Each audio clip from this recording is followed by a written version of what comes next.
हमारे भारतीय संस्कृति में गुरु को हमेशा से ही ब्रह्मा, विष्णु और महेश के समान पूज्य माना गया है। उपनिषद, वेद और पुराणों का प्रणयन करने वाले वेद व्यास जी को समस्त मानव जाति का गुरु माना जाता है। महर्षि वेद व्यास का जन्म आषाढ़ पूर्णिमा को लगभग 3000 ईसा पूर्व में हुआ था। उनके सम्मान में ही आषाढ़ शुक्ल पूर्णिमा को गुरु पूर्णिमा का पर्व मनाया जाता है। कहा जाता है कि इसी दिन व्यास जी ने शिष्यों एवं मुनियों को श्री भागवत पुराण का ज्ञान दिया था। अतः इस शुभ दिन को व्यास पूर्णिमा कहा जाता है। पुराणों के अनुसार हस्तिनापुर में गंगभट्ट नाम का एक मछुआरा रहता था। एक दिन उसे एक भारी मछली नदी से मिली। वो उसे घर ले आया। जब जैसे ही उसने मछली को काटा, वो हैरान रह गया। उस मछली से एक कन्या निकली।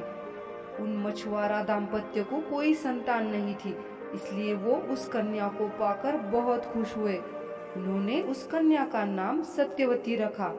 मछली की पेट से निकलने के कारण सत्यवती से हमेशा मछली की गंध निकलती थी, जिस कारण सत्यवती हमेशा दुखी रहती थी।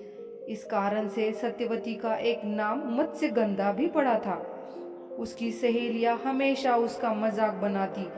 इस अपमान से सत्यवती हमेशा दुखी होती थी। सत्यवती अब बड़ी होने लगी। वो भी अपने पिता के साथ मछलियां पकड़ने जाती। एक दिन पिताजी ने सत्यवती को नाव के पास बिठाया और वो कहीं काम से चले गए। गंगभट्ट काम से चले जाते हैं। उसी बीच वहां पराशर नाम के ऋषि आते हैं और सत्यवती से नदी पार करवाने को कहते हैं। सत्यवती उन्हें नाव में बिठाकर नदी पार करवाती है। ऋषिवर उसी समय सत्यवती से गुप्त विवाह करने के लिए कहते हैं। सत्यवती कहती है, ऋषिवर, मैं आपके योग्य नहीं, मुझसे मछली की दुर्गंध आती है। इस बात के दोष को देखते हुए आप मुझसे विवाह कैसे कर सकते हैं?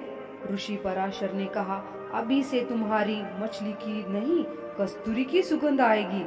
और उसी समय सत्यवती से कस्तूरी की सुगंध आने लगी। इस बात से सत्यवती बहुत प्रसन्न हुई और ऋषि पराशर से मिलन के लिए तैयार हो गई। तभी ऋषि पराशर ने थोड़े समय के लिए वहां कोहरा और अंधेरा कर दिया और कुछ समय पश्चात देवी सत्यवती की संतान महर्षि वेद व्यास का जन्म हुआ। सत्यवती ने वेद व्यास जी के बचपन का नाम कृष्ण व्यपायन रखा था। वेद व्यास जी बचपन से ही बहुत ज्ञानी थे और जल्द ही बड़े हो गए और तपस्या करने घर से निकल गए। हिमालय की गुफाओं में तप करने लगे।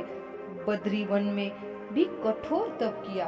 बाद में बद्रीवन में रहते हुए अध्यापन किया, जिससे उनका नाम बादरायन नाम से विख्यात हुआ। उन्होंने महाभारत के अलावा वेद शास्त्र एवं पुराणों की रचनाएं की। अपनी रचनाओं के माध्यम से वो विश्व के गुरु माने जाते हैं।